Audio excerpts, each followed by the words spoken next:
আজ পবিত্র আশুরা এ নিয়ে আরও খবর জানাতে খুলনা থেকে যুক্ত হচ্ছেন আমাদের সহকর্মী বেল্লাল হোসেন সজল। সজল, আশুরার আয়োজন সম্পর্কে একটু জানাবেন।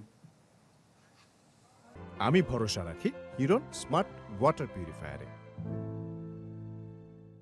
ইসলাম ধর্মাবলম্বীদের কাছে আজকের দিনটি অত্যন্ত তাৎপর্যপূর্ণ এবং শোকাবহ।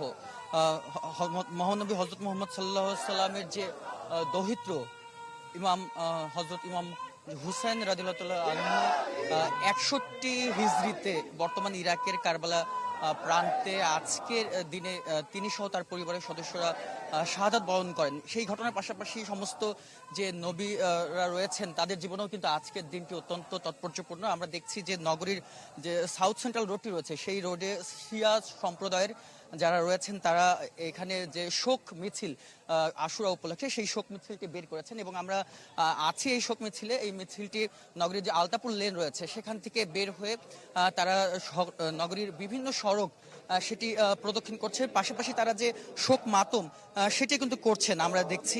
এবং বিশেষ করে আজকের দিনে রোজা রাখা সম্পর্কেও কিন্তু মহানবী সাল্লাল্লাহু আলাইহি ওয়াসাল্লামের যে নির্দেশনা সেটি কিন্তু রয়েছে ৯ অথবা ১০ অথবা ৯-১০ অথবা ১০-১১ দুই দিন মিলিয়ে কিন্তু রোজা রাখার কথা বলা হচ্ছে। পাশাপাশি যে কারবালার প্রান্তে যে সত্য ন্যায়ের পক্ষে যে ত্যাগ ছিল সেই ত্যাগ কিন্তু ইসলাম ধর্মের ইতিহাসের সবচেয়ে আলোচিত এবং স্মরণীয় ঘটনা এবং যে অন্যায়ের বিরুদ্ধে কথা বলে যে আত্মত্যাগ আমরা দেখছি যে আজকের দিনে নগরীর বিভিন্ন প্রান্তেই কিন্তু ধর্মীয় যে মসজিদ রয়েছে, বিভিন্ন প্রতিষ্ঠান রয়েছে, সেখানে কিন্তু দোয়া মাহফিল পাশাপাশি ইসলামিক যে আলোচনা আজকের দিনে তাৎপর্যকে ঘিরে সেই আলোচনার যে কর্মসূচি সেটি তো রয়েছে।